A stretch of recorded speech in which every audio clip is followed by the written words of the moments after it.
सौतेली बहनें रंगापुर नाम के गांव में शालिनी नाम की एक औरत रहा करती थी। उसे दो बेटियां थी। एक का नाम था शिवानी और दूसरी का सुहानी। शिवानी जब छोटी थी तब उसकी माँ गुजर गई थी, जिसके कारण उसके पिता रघु ने दूसरी शादी कर ली।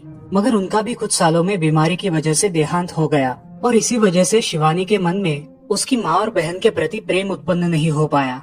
शिवानी और सुहानी में हमेशा झगड़ा हुआ करता था। दोनों भी बहनें एक दूसरे से कभी प्यार से बात नहीं करती थी। शालिनी ये सब देख बड़ी चिंता में रहा करती थी। ऐसे ही एक दिन शिवानी सुहानी, चलो आ जाओ, खाना खा लो। हाँ माँ आई। हाँ माँ, मैं भी आई। ऐसा कहकर दोनों बेटियां वहाँ आ जाती है और देखती है तो उनकी माँ ने उन दोनों के लिए गाजर का हलवा बनाया था। वो देख सुहानी और शिवानी बहुत खुश हो जाती है। माँ, तुमने ये हलवा मेरे लिए बनाया है? मुझे बहुत पसंद है। मुझे पता है कि मेरी दोनों बेटियों को हलवा कितना पसंद है, इसीलिए तो मैंने तुम दोनों के लिए हलवा बनाया है। और मेरे लिए माँ? अरे हाँ बेटी, मैंने तुम्हारे लिए भी बनाया है। चलो अब जल्दी से खा लो, तुम दोनों को कॉलेज भी तो जाना है ना? जी माँ, मैं ये कटोरी ले लूँ? मुझे जल्दी पहुँचना है कॉलेज में। हाँ ले लो। और सुहानी, तुम ये वाली कटोरी ले लो। जी माँ। दोनों भी हलवा खाती है और एक दूसरे की ओर बहुत गुस्से से देखकर वहाँ से चली जाती है। वो दोनों भी कॉलेज में एक साथ पढ़ा करती थी। फर्क सिर्फ इतना था कि शिवानी 3rd ईयर में थी और सुहानी 1st ईयर में। उन दोनों में 2 साल का अंतर था। फिर भी दोनों में हमेशा नोकझोंक हुआ करती थी, जैसे कि वो दोनों एक दूसरे के दुश्मन हो। ऐसे ही एक दिन दीदी, मेरी कॉलेज की ट्रिप जाने वाली है, तुम्हारी भी ट्रिप जाने वाली है क्या? हाँ, मेरी भी जाने वाली है, मगर मेरा जाने का मन नहीं है। क्यों दीदी? क्योंकि वहाँ पे तुम हो। मुझे भी कोई शौक नहीं है तुम्हारे साथ आने का, मैंने ऐसे ही पूछ लिया। मैं जा रही हूँ। शिवानी और सुहानी एक दूसरे की ओर मुंह फेरकर वहाँ से चली जाती है। अगले दिन दोनों भी कॉलेज में जाती है। तब उनके टीचर उनसे पूछते हैं, शिवानी, तुम कॉलेज की ट्रिप में आने वाली हो? जी सर, मैं आने वाली हूँ। ठीक है, मैं तुम्हारा नाम लिखवा देता हूँ। जी सर। ऐसा बोलकर टीचर ट्रिप के लिए जाने वाले विद्यार्थियों की लिस्ट बना लेते हैं। घर आकर शिवानी और सुहानी ये बातें अपनी माँ को बताती है। सुहानी, शिवानी, तुम दोनों ट्रिप के लिए जा रही हो, मगर वहाँ जाके झगड़ा मत करना, नहीं तो ट्रिप पे जाने की कोई जरूरत नहीं है। नहीं माँ, हम झगड़ा नहीं करेंगे। हाँ माँ, हम झगड़ा नहीं करेंगे। तो फिर ठीक है, तुम दोनों जाओ। ये लो ट्रिप के लिए पैसे, और बाकी के ये तुम्हारे पास ही रखना। माँ, हम कल जाएंगे और 2 दिन के बाद वापस आएंगे। ठीक है, चलो अब सो जाते हैं, कल तुम दोनों को निकलना है। अब वो सब खाना खाकर सो जाती है। अगले ही दिन सुबह उठकर वो दोनों भी अपने अपने बस में बैठकर ट्रिप के लिए निकल जाती है और इधर शालिनी अपने काम में व्यस्त हो जाती है। ऐसे ही कुछ देर बाद शालिनी को शिवानी का फोन आता है। माँ, हम दोनों यहाँ ट्रिप की जगह पहुँच गए हैं। अच्छा बेटी, तुम दोनों ठीक हो ना? हाँ माँ, मैं रखती हूँ, हमें यहाँ अलग अलग स्पॉट देखने जाना है। ठीक है, और जब वक्त मिले तो फोन कर देना। हाँ माँ, अपना और सुहानी का ख्याल रखना। हाँ माँ। फोन रखने के बाद शिवानी और उसके क्लास के सारे दोस्त वहाँ की एक जगह देखने जाते हैं। सुहानी भी उसके क्लास के साथ एक दूसरी जगह देखने निकल जाती है। सारे बच्चे एक साथ घूमकर वापस आते हैं। शिवानी सुहानी को ढूंढती है, मगर सुहानी उसे कहीं दिखाई नहीं देती, इसीलिए शिवानी को बड़ी चिंता होने लगती है। अरे, ये सुहानी कहाँ रह गई? इसका तो कुछ भी पता नहीं, कहाँ ढूंढूं इसे? तभी शिवानी को सुहानी दिखाई देती है और उसके जान में जान आ जाती है। सुहानी, कहाँ गई थी तुम? मुझे कितनी चिंता लग गई थी तुम्हारी। अरे, मैं यहाँ ही थी मेरी सहेलियों के साथ, मुझे कुछ नहीं हुआ। ऐसा बोलकर सुहानी वहाँ से चली जाती है। दूसरे दिन सब लड़के लड़कियाँ जल्दी उठकर अपनी तैयारी कर लेते हैं और पहाड़ पर जाने के लिए निकलते हैं। वो सब आज थोड़ा घूमकर शाम तक निकलने वाले थे। सब विद्यार्थी एक हिल स्टेशन देखने चले जाते हैं। शाम होने तक उस पहाड़ी का मजा उठाते हैं, लेकिन सुहानी बिना किसी को बताए उस पहाड़ी के एक अनजान हिस्से में चली जाती है। वहाँ का मनमोहक दृश्य देखते देखते गलती से उसका पैर फिसल जाता है और वो वहाँ से नीचे गिर जाती है।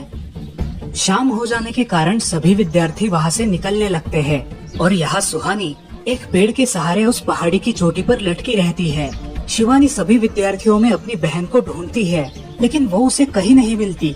सुहानी को ढूंढते ढूंढते शिवानी वापस उसी पहाड़ी के पास आती है और उसे आवाज लगाती है। सुहानी, सुहानी कहाँ हो तुम? दीदी मैं यहाँ हूँ, बचाओ मुझे, मैं यहाँ हूँ। सुहानी की आवाज की ओर जाते ही उसे पता चलता है कि सुहानी पहाड़ी पर लटकी है। ये सब देखकर शिवानी बहुत घबरा जाती है। शिवानी अपनी पूरी ताकत लगाकर उसे ऊपर खींच लेती है। तुम यहाँ क्यों आई थी? अगर तुम्हें कुछ हो जाता तो मैं क्या करती? माँ को क्या जवाब देती? दीदी मेरा पैर फिसल कर मैं वहाँ गिर गई। मैंने बहुत आवाज दी मगर मेरी आवाज किसी ने नहीं सुनी।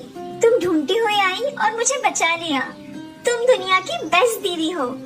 हाँ सुहानी, चलो अब घर जाने के लिए देर हो जाएगी, बस निकल जाएगी। सुहानी को ऊपर खींचते वक्त शिवानी के हाथ पर बहुत सारे जख्म हो गए थे, इसीलिए सुहानी अपनी ओढ़नी फाड़कर उसके हाथ पे बांध देती है और अब वो दोनों बस के पास चले जाते हैं।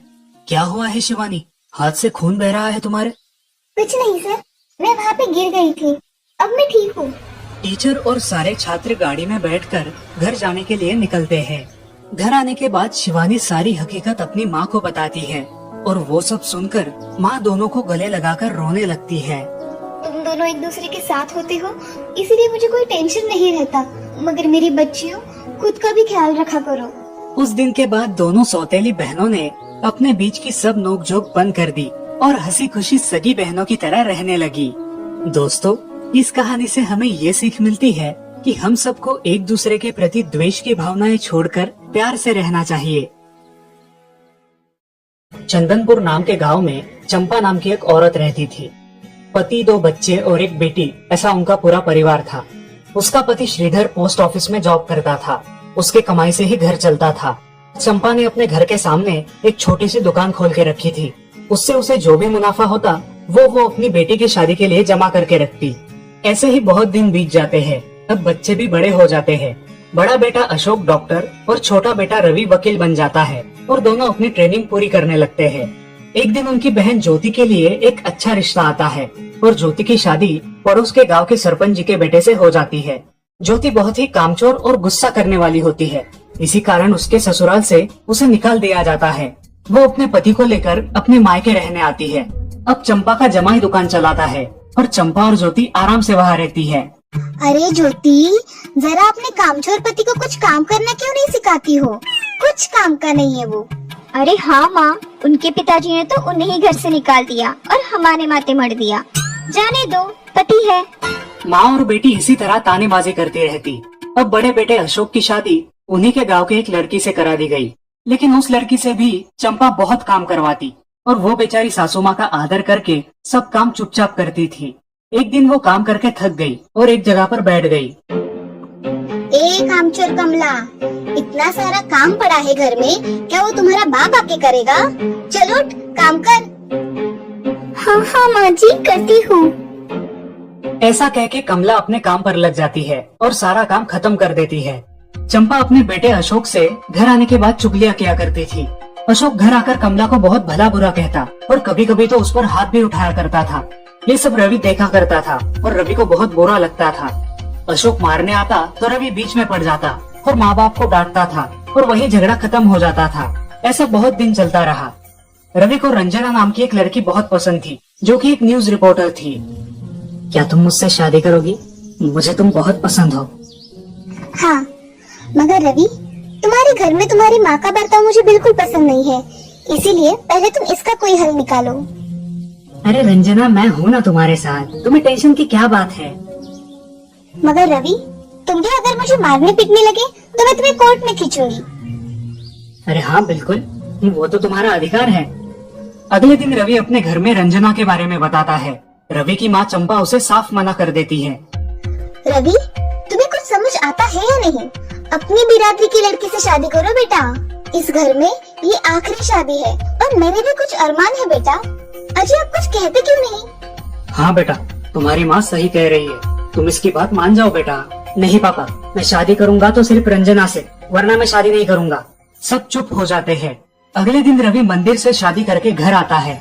सब अचरज से रवि की ओर देखते हैं और चुपचाप अपने कमरे में चले जाते हैं। कमला उन दोनों का स्वागत करती है और वो दोनों अपने कमरे में जाते हैं। कैसे लगा मेरा घर? अच्छा है, मगर सब मिलजुल के रहे तो और भी अच्छा होगा। रंजना, तुम्हें मेरी माँ को सबक सिखाना होगा, तभी घर के सारे सदस्य ठीक हो जाएंगे। ठीक है रवि, जैसा तुम चाहो। अगले दिन रंजना अपने घर के मंदिर में पूजा करने जाती है। तभी रुको, मेरे भगवान के मंदिर में तुम मत आओ, जाओ यहाँ से। ये कहकर सास रंजना को वहाँ से भगा देती है और घर के किसी भी काम को करने से मना कर देती है। तब क्या माँ जी, आज से मैं इस घर की बहू हूँ। इस घर पे मेरा भी उतना ही अधिकार है जितना कि आपका। क्या बोल क्या रही हो? निकल जाओ मेरे घर से। खबरदार अगर हाथ भी लगाया तो। पता है ना, मैं न्यूज रिपोर्टर हूँ। रातों रात खबर छाप दूंगी और कोर्ट के चक्कर लगेंगे वो अलग, समझिए आप। सास चुपचाप देखने लगी और उसकी बेटी और ससुर भी देखते ही रह गए। रंजना ने कमला से कहा, दीदी, मुझे आपसे काम है, आप मेरे कमरे में आइए। और हाँ, आज से खाना ज्योति दीदी आप बनाएंगी। अरे माँ, तुम कुछ बोल क्यों नहीं रही हो? ये मुझे काम करने को बोल रही है। अजय सुनते हो? चलो मेरी मदद करो। हाँ आता हूँ। ज्योति किचन का काम करने चली गई और सास बाहर का काम करने लगी। रंजना कमला को लेकर अपने कमरे में गई और उससे कहा, कमला दीदी, आप कुछ कहते क्यों नहीं? आप चुपचाप सह लेती हो, उसका ये नतीजा है। अब देखो दीदी कैसे काम कर रही है। आप कुछ काम करती थी क्या शादी के पहले? नहीं रंजना, मगर अब घर से ही अपना खुद का कुछ व्यवसाय शुरू करने का सोच रही हूँ। बहुत अच्छे दीदी, अब आप किसी से मत डरिए, हम हैं आपके साथ। सच में किसी के साथ होने का कितना महत्व होता है। अब उसकी सासू माँ ही घर के सारे काम करने लगी थी और ज्योति को काम करवाने की वजह से ज्योति भी अपने ससुराल जाने की सोच रही थी। अजी, यहाँ तो काम वाली से भी ज्यादा बुरी हालत हमारी हो गई है। चलो हम हमारे घर चलते हैं, सब है हमारे यहाँ। अरे रे, आप कहाँ चली? अभी भी काम बाकी है। ज्योति का पति रंजना से धन्यवाद कहता है और ज्योति को लेकर अपने घर चला जाता है। अब सासू माँ एक दिन पूरा काम करके इतना थक जाती है कि उसके बदन में बहुत दर्द होने लगता है। तब दोनों बहू सास के पास चली आती है और एक बहू सास के पैर दबाती है तो दूसरी बहू सर दबाती है। सासू माँ उठकर रोने लगती है। मुझे माफ कर दो मेरी बेटियों, अब से कभी ये गलती नहीं होगी। सास को उसके किए पर पछतावा होता है और ये देखकर घर के सभी सदस्य बहुत खुश हो जाते हैं। रवि और रंजना भी बहुत खुश होते हैं। वाह बहू, जो आज तक नहीं हुआ वो तुमने करके दिखाया। बहू हो तो ऐसी। रंजना अपने बर्ताव के बदले माफी मांगती है और अब सब लोग खुशी खुशी रहने लगते हैं। तो दोस्तों, इस कहानी से हमें ये सीख मिलती है कि हम सब मिलके परिवार बनता है और हम सब परिवार का महत्वपूर्ण अंग होते हैं। परिवार के काम मिल बांट कर करना ये हमारी वैयक्तिक जिम्मेदारी है।